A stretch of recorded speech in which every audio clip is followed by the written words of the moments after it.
कुरान पढ़ने से क्या हासिल होता है और किस किस को क्या मर्तबा कुरान पढ़ने से मिला है, ये वाक़या मैं आपके सामने पेश करने जा रहा हूँ।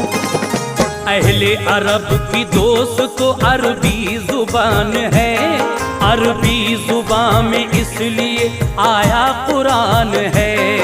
कुरान क्या है साहिबे कुरान से पूछो, और साहिबे कुरान को रहमान से पूछो।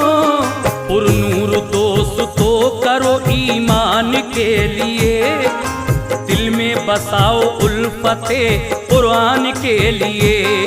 कुरान है एक ज़ाबता इस्लाम दीन का, कुरान आला नूर है दीने मुबीन का। कुरान पढ़ने वाले के चेहरे पे नूर है, हर वक्त उस पे रहे